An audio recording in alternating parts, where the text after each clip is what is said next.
बोलो तो बता दूं। इच्छा वासना से तो आप ठगे जा रहे हैं। इच्छा वासना की जो पेट में पड़ी है उसकी जगह पे भगवत प्राप्ति की अभिलाषा डाल दो।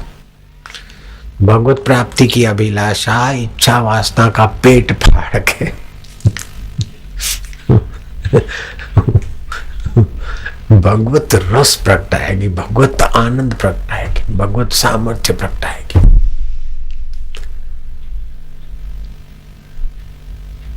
तो ये जगत की जो भी इच्छाएं हैं, कितना भी विकास की, ये सब भौतिक विकास शरीर के लिए है, प्रकृति का है, पर के लिए है। और आध्यात्मिक विकास स्व के लिए। और जितना स्व के लिए विकास ठीक होगा उतना भौतिक विकास आपके लिए खिलौना बन जाएगा।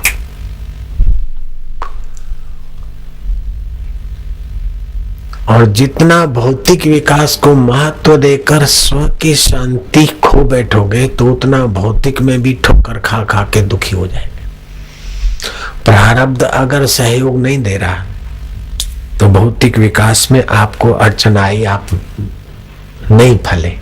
फिर भी आध्यात्मिक विकास है तो और आदमी जितने अशांत होते वे अशांति आपके पास नहीं है। वो पद नहीं मिला, वो दुकान नहीं मिला, वो ऐसा नहीं मिला, आप बेचैन होते हैं और निद्रा का रोग पकड़ लेता है। ऐसा धार्मिक व्यक्ति को अनिद्रा का रोग नहीं पकड़ता जल्दी। ऐसी चीज नहीं मिली, ऐसा नहीं मिला, ऐसा हो गया, ऐसा हो गया। ये स्व के विकास की निशानी है कि पर के विकास में प्रारब्ध नहीं है। आपने पुरुषार्थ किया, आपने इच्छा भी की, फिर भी वो दुकान, वो मकान, वो पद नहीं मिला। फिर भी निगुरे आदमी को जितना विफलता से अशांति और दुख हो सकता है उतना आपके पास नहीं है। ये शुक्र है, आध्यात्मिकता की कृपा है, स्व विकास का ये चिन्ह है। आज सुबह उसने क्या पढ़ा पता है? उत्तरानंदन ने प्रश्न किया था। उत्तरानंदन परीक्षित राजा शुकदेव जी महाराज से प्रश्न किया कि मनुष्य निर्दुख कैसे हो, निर्द्वंद कैसे हो? ये भगवान ने जो सृष्टि बनाई है और उस सृष्टि की लीला में भगवान अच्युत को, परमेश्वर के सुख को, परमेश्वर के ज्ञान को, परमेश्वर के सामर्थ्य को, परमेश्वर के आनंद को जीव कैसे पाए आसानी से? ये उत्तरानंदन ने प्रश्न किया श्रीमद् भागवत में।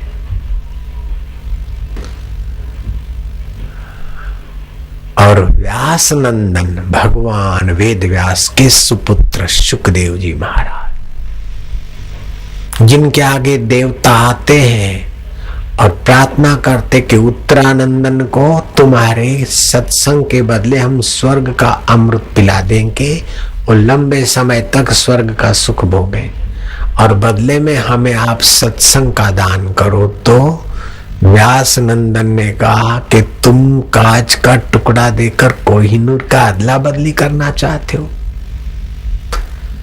सत्संग से तो दोष निवृत्त होते, वासना क्षीण होती है, अहंकार ढीला पड़ता है, और भगवत भक्ति, भगवत रस, भगवत ज्ञान और भगवत जनों का संग और देर सवेर भगवान की प्राप्ति होती है। और स्वर्ग में जाते तो अप्सराओं की प्राप्ति होती है। पुण्य नाश होते और अंत में पतन होता, और सत्संग में जाओ तो पाप नाश होते हैं, भक्ति रस मिलता है, अंत में भगवान मिल जाते हैं। तुम भगवान की प्राप्ति और अप्सराओं की प्राप्ति बराबरी कर रहे हैं। तुम कांच का टुकड़ा देकर कोहिनूर लेना चाहते हो। देवताओं को हंस डाला और इनकार कर दिया। ऐसे व्यास नंदन ने उत्तरानंदन के प्रश्न पर प्रसन्न होकर जो कहा और मैंने सुना, वो आज शाम के सत्र में आपको सुनाऊंगा। नारायण हरि, और वो आप अपना बना लोगे।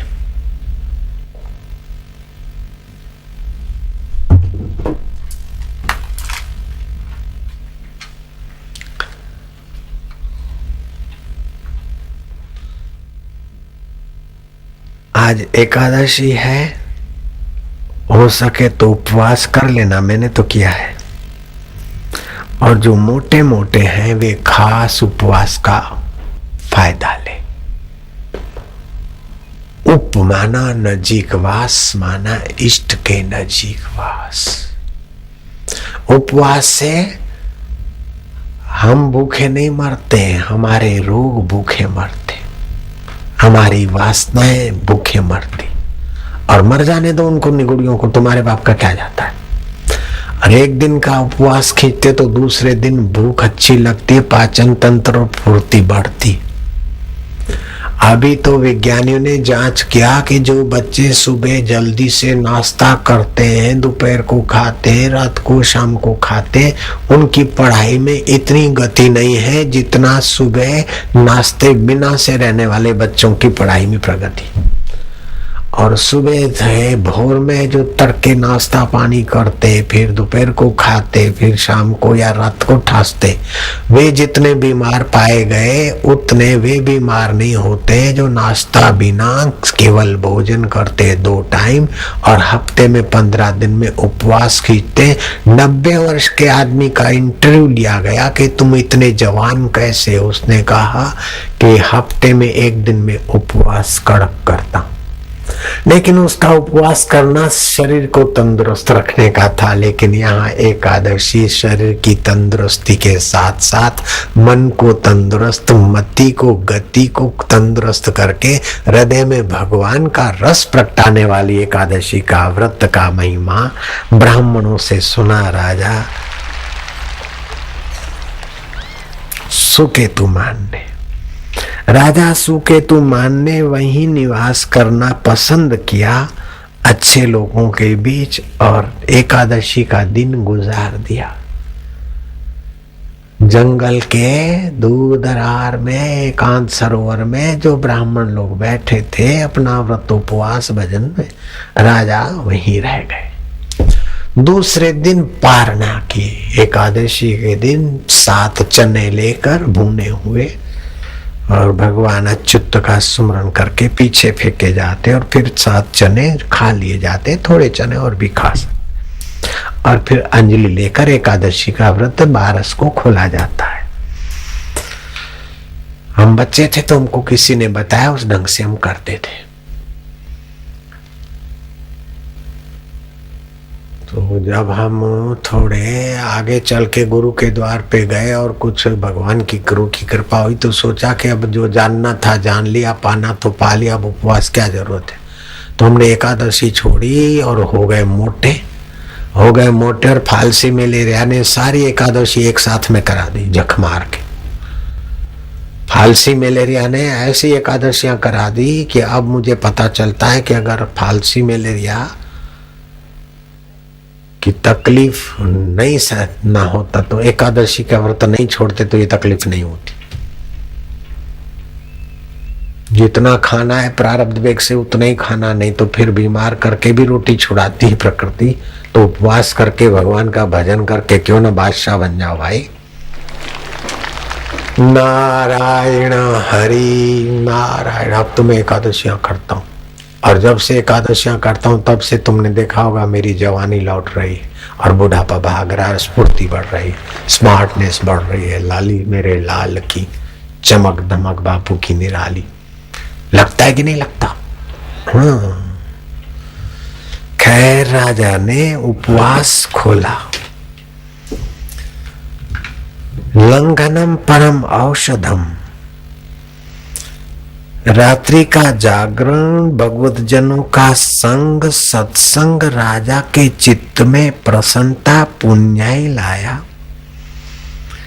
और समय पाकर राजा के घर बालक का जन्म भी हुआ। और उपवास और भजन से जो रक्त के कण बने और भगवान की भक्ति संपन्न शरीर से जो बालक आता है वो आत्मा भी कुछ ऊंची आए।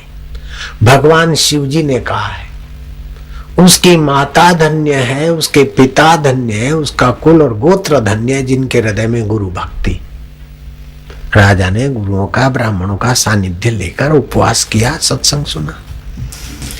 धन्या माता पिता धन्यो गोत्रम धन्यम कुलोद्भव धन्या च वसुधा देवी यत्र स्यात् गुरु भक्त था।